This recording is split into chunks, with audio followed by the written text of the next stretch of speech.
Hoş geldiniz sevgili izleyiciler, sevgili dostlar. Bugün burada hayatlarımızın belki de en temel ihtiyacını konuşmak için bir aradayız. O da çözüm olmak. Hepimiz bir noktada bu hayatın karmaşıklığı içinde kaybolduğumuzu hissettik. Dünyanın kaosu, bireysel sorunlarımız, ilişkilerimizdeki çıkmazlar ya da toplumun genelindeki sıkışmışlık. Bunların hepsi bizleri bir şey yapma ihtiyacına sürüklüyor. Ama o şeyi yaparken genelde hep bir soru sorarız. Ben yapabilir miyim? Ben çözüm olabilir miyim? Ama çözüm olmanın önemi işte tam bu noktada başlıyor. Bir birey olarak, toplum olarak ve hatta insanlık olarak bizi daha ileri taşıyan en temel güçlerden biri çözüm olmak. Bugün bu konuyu bilimsel, duygusal ve tarihsel açılardan ele alacağız. Çünkü çözüm olmak sadece bir eylem değil, aynı zamanda bir düşünce biçimi, bir yaşam felsefesidir. Dünyamız bireysel çabaların toplumsal etkilerini görebileceğimiz sayısız örneklerle dolu. Örneğin Türkiye'deki orman yangınları sırasında binlerce gönüllünün yardım kampanyası düzenlediğini gördük. Kimileri yangın bölgelerine su taşıdı, kimileri ise fidan bağışında bulundu. Bu kolektif çaba bize şunu gösteriyor. Sorunların büyüklüğü karşısında çaresiz hissetmek yerine küçük adımlarla büyük değişimlerin parçası olabiliriz. Bir başka örneğe gelirsek plastik atıklarla mücadele konusu. Çevremizde bir kişi bile plastik kullanımını azaltmaya başladığında bu davranış çevresindekilere ilham verebilir ve sonunda bir harekete dönüşebilir. Çözüm odaklı bireyler toplumu harekete geçirebilecek en güçlü motivasyon kaynaklarıdır. Çözüm olma arzusunun kökeni aslında beynimizin işleyişinde yatıyor. İnsan beyni problem çözmek üzerine evrilmiştir. Beyindeki prefrontal korteks çözüm üretmek açısından çok önemlidir. Çünkü prefrontal korteks mantık yürütme, planlama ve çözüm üretme süreçlerini yönetir. Bir sorunla karşılaştığımızda beynimiz dopamin salgılar. Bu kimyasal bizleri harekete geçirmeye teşvik eder. Çözüm bulduğumuzda ya da bir probleme katkı sağladığımızda beynimizdeki bir ödül mekanizması devreye girer. Bu süreç hem bireysel hem toplumsal olarak hayatta kalmamızı ve gelişmemizi sağlar. Bu yalnızca bilimsel bir gerçek değil, aynı zamanda psikolojik bir ihtiyaçtır. Amerikalı psikolog Abraham Maslow'un meşhur ihtiyaçlar hiyerarşisi teorisine baktığımızda en üstteki basamağın kendini gerçekleştirme arzusu olduğunu görürüz. Çözüm olmak bir anlamda kendimizi gerçekleştirmekle eşdeğerdir. Bu sadece bir bireysel mutluluğumuz için değil, aynı zamanda toplumsal fayda için de gereklidir. Günümüzde yaşadığımız dünya adeta bir kaosun içinde sürükleniyor. Ekonomik eşitsizlikler, çevre sorunları, savaşlar, göç krizleri ve teknolojinin hızla değişen yapısı. Haberleri açtığımızda ya da sosyal medyada gezinirken insanlığın ne kadar büyük bir çözüm arayışı içinde olduğunu görebilirsiniz. Bir yanda yapay zeka devrimiyle geleceğin iş dünyasına hazırlanıyoruz. Diğer yanda küresel ısınmanın yarattığı tehlikelerle mücadele etmeye çalışıyoruz. Peki bu tablo bize ne anlatıyor? Çözüm olmak artık sadece bir tercih değil, bir zorunluluk haline geldi. Greta Thunberg gibi genç bir iklim aktivistinin milyonlarca insana ilham olması, bireylerin çözüm üretebileceğine dair en somut örneklerden biridir. Aynı şekilde bir köy okulunda öğretmenlik yapan birinin öğrencilerine umut ışığı olması ya da bir çözüm üretme eyleminde bulunması çözmek büyük bir katkıdır. Çözüm olmak büyük ya da küçük her seviyede mümkündür. Tarih bize çözüm üreten insanların ne kadar önemli olduğunu defalarca göstermiştir. Mahatma Gandhi Hindistan'ın bağımsızlık mücadelesini şiddetsiz bir direnişle kazanmıştır. Marie Curie bilime yaptığı katkılarla milyonlarca insanın hayatını kurtarmıştır.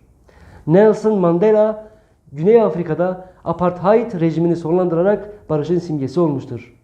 Florence Nightingale modern hemşireliğin temelini atarak sağlık sektörünü dönüştürmüştür. Mareşal Gazi Mustafa Kemal Atatürk bir ulusun yeniden doğuşuna liderlik etmiştir. Jonas Salk çocuk felci aşısını geliştirerek milyonlarca insanın hayatını kurtarmıştır. Ada Lovelace bilgisayar biliminin temelini atan ilk kadın programcı olmuştur. Martin Luther King Jr. ırkçılıkla mücadelede bir dönüm noktası yaratmıştır. Rosa Parks sivil haklar hareketini başlatan cesur bir duruş sergilemiştir. Malala Yousafzai kadınların eğitim hakkı için mücadele eden genç bir lider olmuştur. Bu isimler tarihte büyük değişimlere öncülük etmiştir. Ama unutmayalım ki çözüm üretmek sadece liderlere ya da büyük isimlere özgü bir şey değildir. Günlük hayatımızda sıradan insanlar olarak bizler, sizler çözüm üretebiliriz. Bir komşumuza yardım etmek, çevremizi temiz tutmak ya da bir toplumsal soruna duyarlılık göstermek. Bunların hepsi çözüm olmanın birer parçasıdır. Peki, gelecekte çözüm üretmenin önemi ne olacak? Teknoloji ilerledikçe ve yapay zeka hayatımızın bir parçası oldukça insani değerlerin ve yaratıcılığın önemi daha da artacak. Yani insanlık olarak yalnızca teknik problemleri çözmekle kalmayıp etik ve sosyal sorunlara da çözüm üretmek zorundayız. Örneğin sürdürülebilir enerji çözümleri bulmak ya da yapay zekanın etik kullanımı konusunda rehberlik etmek. Bunlar gelecekte insanlığın çözüm üretmesi gereken temel alanlardan bazıları olacak. Ve şunu belirtmek isterim ki çözüm üretmek gelecekte daha da karmaşık bir hal olacak. Çünkü sorunlarımız giderek küreselleşiyor. İklim değişikliği, teknolojiye bağlı işsizlik, yapay zekanın etik kullanımı gibi konular çözüm gerektiren başlıca meseleler arasında yer alıyor. Ancak bu sorunların üstesinden gelmek için bireysel adımlarımızın küresel bir etkiye dönüşeceğini unutmamalıyız. Mesela sürdürülebilir enerji. İlerleyen zamanlarda fosil yakıtların yerini temiz enerji kaynaklarının alması için bireysel ve toplumsal farkındalık çalışmaları artacak. Ya da eğitimde dijitalleşme olacak. Teknolojiye erişim, eğitimde eşitliği artıracak ve daha fazla insanın bilgiye ulaşmasını sağlayabilecek. Bunlar gelecekte çözüm olmaya dair öngörülerimizdir. Şimdi bir hikaye devam edelim. Bir köyde yaşayan Ali adında bir adam vardı. Köylü yıllardır susuzluk çekiyordu. Genç yaşlı herkes şikayet ediyor ama kimse bir adım atmıyordu. Ali bir gün eline bir kürek alarak işe koyuldu. İnsanlar önce onunla dalga geçtiler. Tek başına ne yapabilirsin ki dediler. Ama Ali pes etmedi. Günlerce, haftalarca çalıştı. Sonunda köyün tam ortasında bir su kaynağı buldu. O gün insanlar anladı ki bir kişi bile çözüm olabilir. Diğer bir hikaye, Hindistan'daki küçük bir köyde kadınların çocuklarını okula gönderecek kaynakları yoktu. Ancak bir araya gelerek bağış kampanyaları düzenlediler ve sonunda bir okul inşa etmeyi başardılar. Bugün yüzlerce çocuk o okulda eğitim görüyor ve bu durum köyün ekonomik ve sosyal yapısını olumlu yönde değiştiriyor. Türkiye'den bir örnek verecek olursak, İstanbul'da bir grup genç mahallelerindeki atıl bir alana park haline getirmek için sosyal medya kampanyası başlatıyor. Bu girişim binlerce insanın desteğini alıyor ve sonunda yemyeşil bir parka dönüştürüyor. Şimdi o park insanların bir araya geldiği, çocukların oynadığı bir buluşma noktası. Bu hikayeler bize çözüm üretmenin büyük kaynaklara ya da büyük güce ihtiyaç duymadığını, yalnızca irade ve işbirliğiyle mümkün olduğunu gösteriyor. Çözüm olmak sadece bir tercih değil, insanlığın en temel ihtiyacıdır. Bugün burada konuştuğumuz bu konu yalnızca bir tartışma konusu değil, hayatımızın her alanına dokunan bir yaşam biçimidir. Hadi hep birlikte bu dünyaya bir çözüm olalım. Kendi küçük dünyamızdan başlayarak büyük değişimlere yol açabiliriz. Çünkü unutmayın, bir damla su bile çölü yeşertebilir.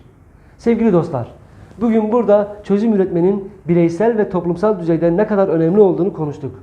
Çözüm olmak yalnızca bir hedef değil, aynı zamanda insan olmanın temel bir gerekliliğidir. Çünkü her sorun doğru bir yaklaşımla bir fırsata dönüşebilir. Unutmayalım, büyük değişimler küçük adımlarla başlar. Bugün gördüğünüz bir sorunun karşısında bu benim sorunum değil demek yerine ben bu soruna nasıl çözüm olabilirim diye sormayı alışkanlık haline getirelim. Çözüm olmak için gereken her şey sizde mevcut. Yeter ki harekete geçin. Çünkü unutmayın, dünya sizinle başlar. Bu nedenle abone olup, beğenip ve en önemlisi değerli yorumlarınızla bu ve bundan sonraki videolarda çözüm önerilerinizi yazıp destek olursanız birlikte sorunlarımıza çözüm olabiliriz. Her videoda dünyamıza dair farklı sorunları ele alacağız ve çözüm olacağız. Sizler de yorumlarınızda ele aldığım konuyla ilgili çözüm önerilerinizi sunarsanız bizleri sevindirirsiniz. İşte o zaman sizlerin de toplumsal sorunlarımıza çözüm olmak istediğinizi ve bu konuda düşüncelerinizle yardım etmek istediğinizi göstermiş olacaksınız. Olanı anlatmaktan ve eleştirmekten bıkmadık mı? Gelin çözüm olalım. Bir sonraki bölümde görüşmek dileğiyle. İzlediğiniz için teşekkür ederim. Sağ olun. Kalın sağlıcakla.